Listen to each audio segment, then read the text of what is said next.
پچھلی قسط کے آخر میں ہم نے یہ بات کی تھی کہ اگلی قسط میں ہم بات کریں گے احادیث کی روشنی میں دجال کی، یعنی اگر یہ تمام کی تمام اشیاء جو انسان نے آج خلق کی، جن کو انسان اپنے لیے مسیحا تسلیم کرتا ہے کہ آیا واقعتاً یہ دجال ہیں، یہی وہ دجال ہے؟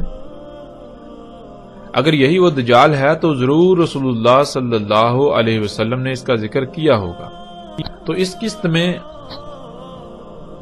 ہم جانیں گے کہ کیا واقعتاً رسول اللہ صلی اللہ علیہ وسلم نے ان تمام کی تمام ایجادات کو دجال کہا یا نہیں۔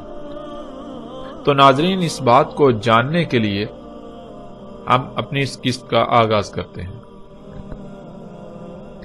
ہم جانتے ہیں کہ رسول اللہ صلی اللہ علیہ وسلم نے دجال کے بارے میں کھول کھول کر تفاصیل کے ساتھ بیان کیا۔ اسی طرح رسول اللہ صلی اللہ علیہ وسلم صحابہ اکرام کو دجال کے بارے میں بتا رہے تھے تو رسول اللہ صلی اللہ علیہ وسلم نے یہ کہا کہ قیامت ساعت سے پہلے دجال ہے، اور اس دجال سے پہلے بھی کئی دجال ہوں گے۔ رسول اللہ صلی اللہ علیہ وسلم نے قیامت ساعت کے قریب آنے والے دجال سے پہلے جتنے بھی دجال ہوں گے یا جو کچھ دجال ہوگا اس سب کی تفصیلات بیان کی۔ جب رسول اللہ صلی اللہ علیہ وسلم ان دجالوں کی یا قرب قیامت ساعت نکلنے والے دجال سے پہلے جو کچھ بھی دجال تھا، جتنے بھی دجال تھے، ان کا ذکر کر چکے، تو پھر بیان کرنے کی باری آئی اس دجال کی جو قرب قیامت ساعت نکلنا تھا۔ تب رسول اللہ صلی اللہ علیہ وسلم نے کہا،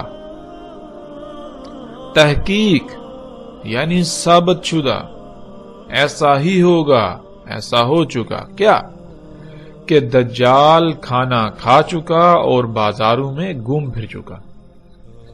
یعنی رسول اللہ صلی اللہ علیہ وسلم نے کھول کر یہ بات واضح کر دی کہ دیکھو، قرب قیامت ساعت جس دجال کا خروج ہونا ہے، اس سے پہلے جتنے بھی دجال ہوں گے وہ کھانا کھانے والے دجال ہوں گے، ان میں کھانا کھانے والے دجال ہوں گے۔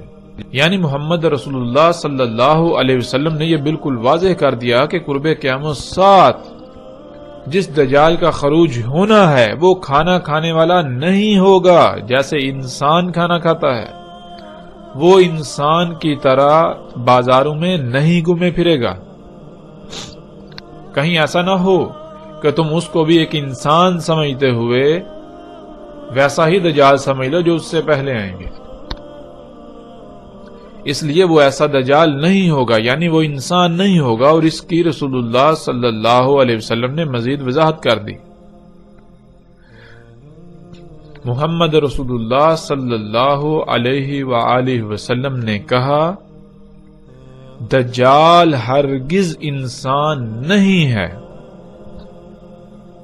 اس میں کچھ شک نہیں، جو دجال ہے وہ شیطان ہے، یعنی دجال شیطان ہوگا۔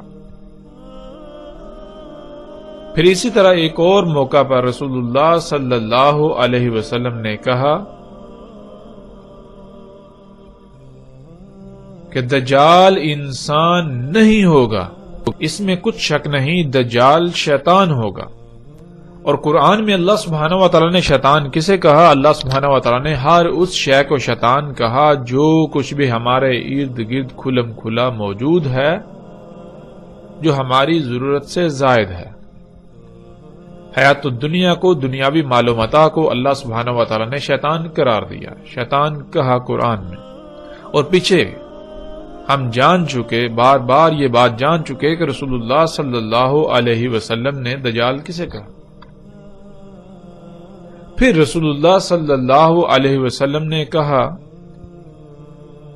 کہ دجال ہوگا طرح طرح کی مخلوقات، دجال طرح طرح کی تخلیقات ہوں گی، اور ہم پر یہ بات واضح ہونی چاہیے کہ اللہ سبحان ہے، اللہ اس سے پاک ہے کہ وہ دجال خلق کرے۔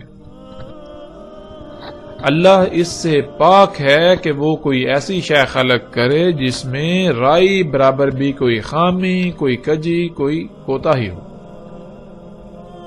کوئی عیب ہو یا کوئی نقص ہو۔ اللہ اس سے پاک ہے، اللہ کے لیے ہے ہی حمد۔ اللہ جو بھی خلق کرتا ہے وہ ہر لحاظ سے مکمل قابل تعریف ہوتا ہے۔ تو کیا دجال میں تعریف ہوگی؟ نہیں، دجال تو ہوگا ہی عیب دار، دجال تو ہوگا ہی عیوب کا منبع، خامیوں کا گڑھ ہوگا۔ تو پھر بالکل واضح ہو جاتا ہے کہ دجال کا خالق اللہ نہیں ہوگا، تو پھر کون خالق ہوگا؟ یہ بات بھی ہم پر بالکل واضح ہو چکی ہے، اور جیسے جیسے ہم آگے بڑھیں گے مزید کھل کر واضح ہوتی جائے گی کہ دجال کا خالق یعنی ان مخلوقات کا خالق انسان ہوگا۔ ان مخلوقات کی خالق وہ ذات ہوگی جس ذات کو اللہ سبحانہ و تعالی نے زمین کا اختیار دیا، اور اختیار کسے دیا؟ قرآن میں بار بار بہت سارے مواقع پہ یہ بات کھل کر واضح ہے کہ انسان کو زمین کا اختیار دیا گیا، انسان کو زمین پر نائب بنایا گیا۔ یعنی دجال ہوگا انسان کی اپنے ہی خلق کردہ طرح طرح کی مخلوقات، جن کو انسان اپنے لیے مسیحا سمجھے گا، لیکن حقیقت یہ نہیں ہوں گی، وہ انسان کے لیے دنیا و آخرت میں ہلاکت کا باعث بنے گی۔ اس کے باوجود انسان ان مخلوقات کو اپنے لیے مسیحا سمجھ رہا ہوگا۔ یہی ہے ان مخلوقات کا دجال ہونا، یعنی ان مخلوقات پر دجل کا پردہ چڑھا ہوا ہوگا، تو انسان ان کے دجل کا شکار ہو جائے گا۔ اور پھر رسول اللہ صلی اللہ علیہ وسلم نے کہا، اس میں کچھ شک نہیں، تحقیق ثابت شدہ ایسا ہو چکا، کیا ہو چکا کہ جو بھی ایجادات ہیں، حادثات، واقعات دجال کے بارے میں، وہ سب کا سب میں تمہیں بتا چکا، میں بیان کر چکا، میں نے بیان کر دیا۔ اس کے باوجود یہ ممکن ہی نہیں کہ وہ تمہاری عقلوں میں آ جائے، وہ تمہاری عقلوں میں نہیں آئے گا۔ رسول اللہ صلی اللہ علیہ وسلم نے دجال کیا ہوگا اس کے بارے میں ہر لحاظ سے کھول کھول کر واضح کر دیا۔ رسول اللہ صلی اللہ علیہ وسلم نے بتایا کہ دجال طرح طرح کی انسان کی اپنے ہی ہاتھوں سے خلق کردہ تخلیقات ہوں گی، مخلوقات ہوں گی، ایجادات ہوں گی، حادثات، واقعات، مصائب و دجال ہوں گے، لیکن انسان کی عقل میں دجال نہیں آئے گا۔ رسول اللہ صلی اللہ علیہ وسلم کے سب کچھ بیان کر دینے کے باوجود بھی انسان انہیں بطور دجال پہچاننے کی بجائے ان سب مخلوقات کو اپنا مسیحا بنا بیٹھیں گے، اپنا رب بنا بیٹھیں گے، اپنا مسیحا تصور کریں گے۔ جیسا کہ اس روایت میں بالکل واضح ہے کہ رسول اللہ صلی اللہ علیہ وسلم نے کہا کہ جو بھی ایجادات، حادثات، واقعات ہوں گے دجال کے بارے میں وہ سب بیان کر چکا۔ تو پھر یہاں یہ سوال پیدا ہوتا ہے کہ جب رسول اللہ صلی اللہ علیہ وسلم ان ایجادات کے بارے میں بیان کر چکے تو کیا روایات میں ان ایجادات کے بارے میں ذکر موجود ہے؟ کیا ہمیں ایسی روایات ملتی ہیں؟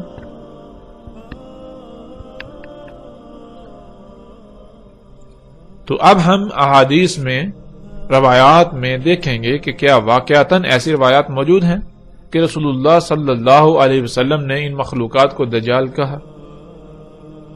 تو بڑھتے ہیں قسط میں اگلے مرحلے کی طرف۔ رسول اللہ صلی اللہ علیہ وسلم نے کہا، دجال طرح طرح کی مختلف مخلوقات ہوں گی۔ ناظرین، جہاں دجال کے بارے میں رسول اللہ صلی اللہ علیہ وسلم نے بہت کچھ کھول کھول کر بیان کیا، وہیں رسول اللہ صلی اللہ علیہ وسلم نے دجال کی پہچان کے لیے ایک ایسی بات کا ذکر کیا، ایک ایسی خبر دی جو خبر کسی نبی نے اپنی قوم کو نہیں دی۔ وہ خبر کیا تھی؟ جس کا ذکر پیچھے گزر چکا، وہ خبر یہ تھی کہ دجال آور ہوگا،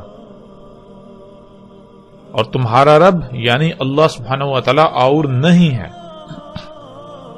اور ہم نے یہ بھی جان لیا تھا کہ آور کہتے ہیں کسی بھی شے کا، کسی بھی کام کا ایک ہی پہلو دیکھ پانا، کسی بھی کام کو ایک ہی پہلو سے کر پانا، کوئی بھی کام کرنا تو وہ نامکمل کرنا، کوئی بھی کام خامیوں، خرابیوں، نقائص والا کرنا۔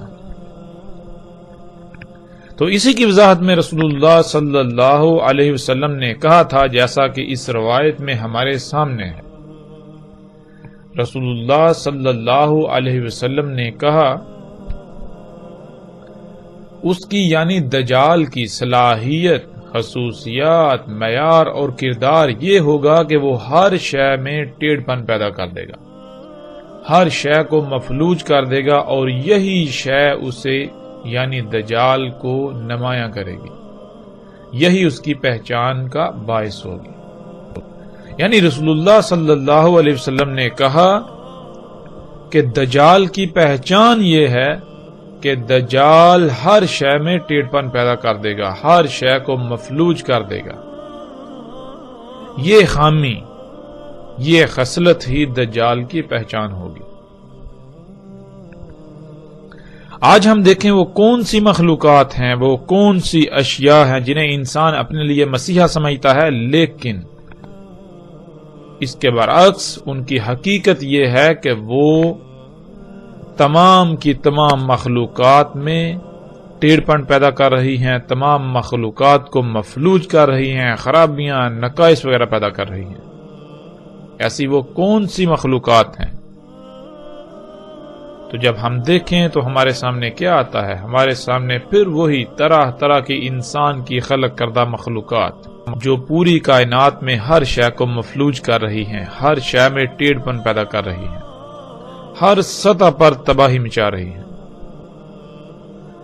جب ہم ان مخلوقات کو دیکھیں تو جہاں ایک طرف یہ زمین کو مفلوج کر رہی ہیں، زمین کو کھوکھلا کر رہی ہیں، جس سے زلزلے، طوفان، آندیاں آ رہی ہیں، جس سے زمین کی پیدا کرنے کی صلاحیت متاثر ہو چکی ہے، تو وہیں انسان کی خلق کردہ ایسی اشیاء جنہیں وہ اپنے لیے فائدہ مند، اپنے لیے مسیحا تصور کرتا ہے، یعنی طرح طرح کی ادویات، طرح طرح کی ایسی اشیاء جنہیں وہ سہولتوں کا نام دیتا ہے، ان کا دوسرا پہلو کیا ہے؟ ان کا دوسرا پہلو یہ ہے کہ وہ تمام مخلوقات کو فساد زدہ کر رہی ہے، جیسا کہ آپ ان تصاویر میں دیکھ رہے ہیں۔